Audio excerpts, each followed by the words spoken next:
Apple, Google, Microsoft, Tesla, Google, Amazon, meta ఇలా American technology కంపెనీలన్నీ సోమవారం భారీ నష్టాలను చవిచూశాయి. అధికారికంగా ఈ కంపెనీలన్నీ కలిపి ఒకే రోజు $750 బిలియన్ నష్టాన్ని చవిచూశాయి. ఇందులో ఒక్క యాపిల్ కంపెనీనే $174 బిలియన్ నష్టపోయింది.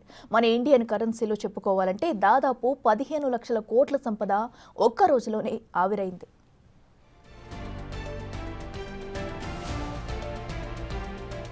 నిజానికి అమెరికన్ స్టాక్ మార్కెట్లో ఆధిపత్యం చెలాయించే 7 ప్రముఖ కంపెనీలన్నీ ఈ రోజు భారీగా నష్టపోయాయి. మార్కెట్ ఒడుదుడుకుల దెబ్బకు కుప్పకూలాయి. ముఖ్యంగా నాస్డాక్ భారీగా పతనమైంది. యాపిల్, ఆ తర్వాత ఏఐ చీఫ్ మేకర్ ఎన్విడియా కూడా భారీగా నష్టపోయింది. ఎన్విడియా అటు ఇటుగా $140 బిలియన్ కోల్పోయింది. Microsoft $98 billion, Google $95 billion, Amazon $50 billion, meta $70 billion ఇలా ఒక్కో కంపెనీ మార్కెట్ దెబ్బకు బేర్మన్నాయి.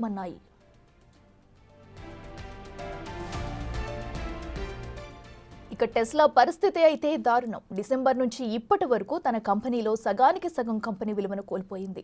సోమవారం ఒక్కరోజే $130 బిలియన్ కోల్పోయింది టెస్లా.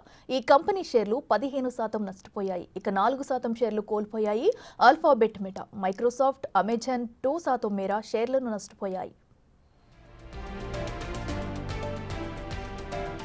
సెమీ కండక్టర్ ఇండస్ట్రీలో ఉన్న కంపెనీలకు కూడా రక్త కన్నీరే అని చెప్పవచ్చు. తక్కువలో తక్కువగా 3% మేర నష్టాలను చవిచూశాయి ఈ కంపెనీలు. అయితే ఈ నష్టాలకు ట్రంప్ విధించిన టారిఫ్లే కారణంగా తెలుస్తుంది.